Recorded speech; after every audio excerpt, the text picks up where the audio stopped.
Hi అండి, welcome to పశు సంపద సంరక్షణ యూట్యూబ్ ఛానల్. మనం ఈరోజు పౌల్ట్రీ ఫామ్ గురించి చర్చిద్దాం. అయితే మనం ఒక పౌల్ట్రీ ఫామ్ పెట్టాలన్నా, ఒక డైరీ ఫామ్ పెట్టాలన్నా కొన్ని మినిమం నీడ్స్ అనేవి ఉండాలి ఆ ప్రదేశానికి. అవి ఏంటంటే రోడ్డు సదుపాయం ఉండాలి, ఎలక్ట్రిసిటీ సదుపాయం ఉండాలి, నీటి సదుపాయం ఉండాలి.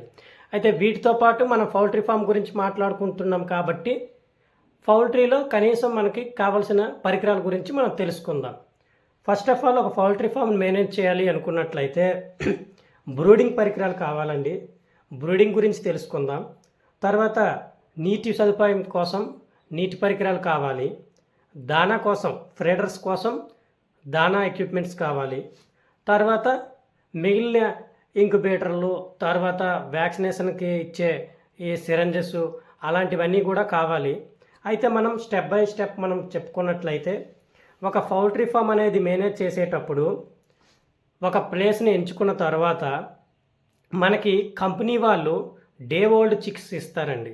అంటే ఒకరోజు 24 అవర్స్ లోపు అండ్ ఒక పిల్ల పుట్టిన తర్వాత నైట్ మనకి పిల్లలు పుట్టిన తర్వాత ఆ మార్నింగ్ అనేది పిల్ల ఇవ్వడం జరుగుతుంది.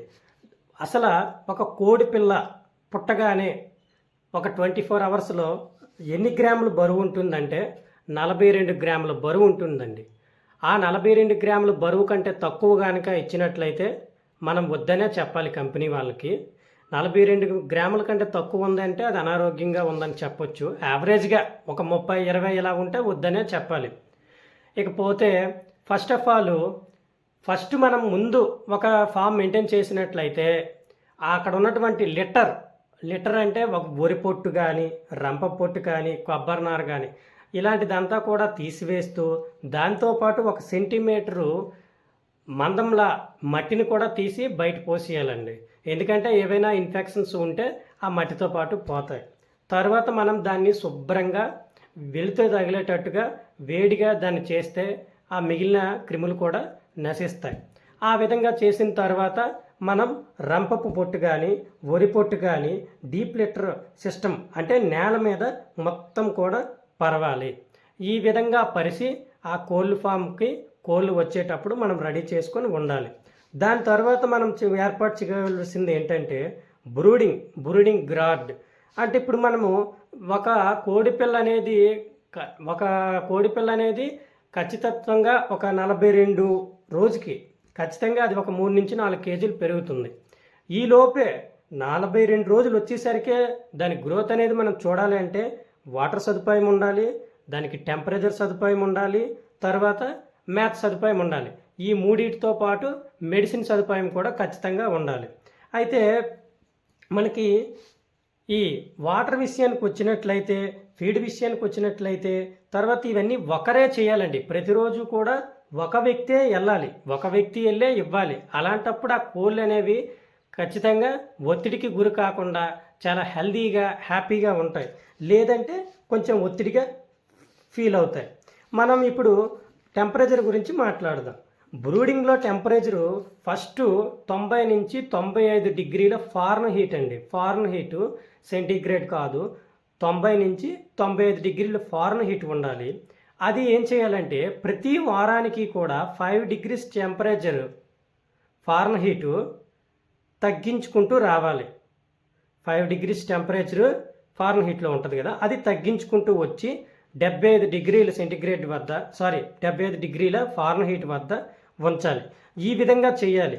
అయితే కోడి పిల్లలు తెచ్చిన తర్వాత మొదటి 3 రోజులు కూడా డే అండ్ నైట్ లైటింగ్ అనేది ఖచ్చితంగా ఇవ్వాలి. లైట్ అనేది ఆన్ చేసే ఉండాలి. ఆన్ చేసి ఉంటేనే అవి హెల్దీగా ఉంటాయి. టెంపరేచర్ ఎక్కువయిందా తక్కువయిందా అని మనం ఎలా తెలుసుకోవాలి? మనం ఇచ్చే టెంపరేచరు ఎక్కువ ఇచ్చామనుకోండి దూరంగా ఆ సర్కిల్లో ఉన్నటువంటి పిల్లలు అనేవి దూరంగా వెళ్ళిపోతాయి. టెంపరేచర్ తక్కువ అనేది అనుకోండి అవన్నీ కూడిపోతాయి దగ్గర. అప్పుడు మనం దాన్ని అడ్జస్ట్ చేసుకోవాలి. సాధారణంగా ఈ విధంగా మనం టెంపరేచర్ అనేది ఇవ్వాల్సి ఉంటుంది. ఇకపోతే నీటి సదుపాయం ఎలా ఇవ్వాలి? ఈ డ్రింకర్స్ ఉంటాయండి, మనం ఇక్కడ చూస్తున్నాం కదా వీడియోలో. ఆ డ్రింకర్స్ అనేవి చిన్నాటికి ఒక విధంగా, పెద్దాటికి ఒక విధంగా పెట్టుకోవాలి. అయితే ఇంత వాటర్ ఇవ్వాలి.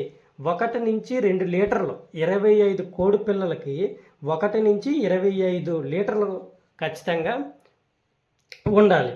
తర్వాత నెక్స్ట్ బల్బులు ఉంటాయి కదా, మనం టెంపరేచర్ ఇచ్చే బల్బులు, అవి 60 వాట్స్కి ఒక బల్బు ఉన్నట్లయితే 60 కోడి పిల్లలకి, సపోజు ఒక 60 వాట్ బల్బు ఎలా అంటే 1 వాట్ అనేది ఒక కోడి పిల్లకి అన్నట్టు అనమాట. 60 వాట్స్ బల్బ్ అనేది 60 కోడి పిల్లలకి సరిపోతుంది. నెక్స్ట్ ఇక 100 కోడి పిల్లలకి 2 దానా తొట్లు, 2 నీటి తొట్లు, యావరేజ్గా 100కి చెప్పానండి. సపోజ్ 1000 మనం దించామనుకోండి, అక్కడ 20 దానా తొట్లు, 20 నీటి తొట్లు సరిపోతాయి. నెక్స్ట్ మనం దానా విషయం మాట్లాడాం, వాటర్ గురించి మాట్లాడాం. నెక్స్ట్ అసలు ఏ విధంగా పెరుగుతుంది కోడిపిల్ల అనేది, ఒక రోజు అనేది 42 గ్రాములు ఉన్న కోడిపిల్ల 21 నుంచి 25 రోజు వచ్చేసరికి 380 గ్రాములు అవుతుంది. అది ఎంత ఫీడ్ తింటుందో తెలుసా మీకు? 426 గ్రాముల ఫీడ్ తింటుందండి. సుమారుగా 25 రోజులు కోడిపిల్ల అనేది 1/2 కేజీ ఫీడ్ తినేస్తుందండి ఒక రోజుకి. 42వ రోజుకి మనకి కావలసినటువంటి ఏజ్కి వచ్చేస్తుంది అది. అంటే మనం బయటికి పంపించి మార్కెట్కి పంపించాల్సిన ఏజ్ అది 42వ రోజు నుంచి ఇక్కడ పంపించవచ్చు. అప్పుడు 2 నుంచి 3 కేజీలు పెరిగి అది 3 నుంచి 4 కేజీల ఫీడ్ తింటుంది. ఈ విధంగా అది ఉండే బరువు కంటే ఇంకా అదనంగానే ఫీడ్ అనేది తింటుంది. ఇవన్నీ సాధారణంగా మనం తెలుసుకోవాల్సిన మినిమం నీడ్స్ ఇవి. మిగతా విషయాలన్నీ కూడా కంపెనీ వాళ్ళు మనతో డిస్కస్ చేస్తారు. కంపెనీ వాళ్ళే మనకు కోళ్ళు ఇస్తారు, తర్వాత కంపెనీ వాళ్ళే మెడిసిన్ ఇస్తారు. ఏవైనా మధ్యలో చూసినట్టుగా డెడ్ అయిపోతే వాళ్ళు వచ్చి ఎందుకు చనిపోయాయో కూడా వాళ్ళే అవన్నీ చూసుకుంటారు. నెక్స్ట్ ఫామ్లో అల్యూమినియం 225 ppm కన్నా ఎక్కువ ఉన్నట్లయితే ఎలా తెలుస్తుంది? ఒకవేళ ఎక్కువ ఉంటే ఏం జరుగుతుందంటే కళ్ళు మంటలు వస్తాయండి. కళ్ళు మంటలు వచ్చి ఇబ్బంది అవుతుంది, మేత తిందు. అలాంటప్పుడు మనం అవన్నీ జాగ్రత్తలు తీసుకోవాలి. లీటర్లో తేమ శాతం ఉండకుండా చూసుకోవాలి. ఈ విధంగా మనం చేసినట్లయితే ఖచ్చితంగా సక్సెస్ అవ్వచ్చు ఈ కోల్ ఫామ్లో. ఓకే అండి, థ్యాంక్ యూ. మిగతా వీడియోలో మనము వ్యాక్సినేషన్ గురించి, లేయర్ కోళ్ళ గురించి కూడా మనం డిస్కస్ చేద్దాము. ప్లీజ్ లైక్ చేయండి, వీడియోని షేర్ చేయండి, కామెంట్ చేయండి, సబ్స్క్రైబ్ చేయండి.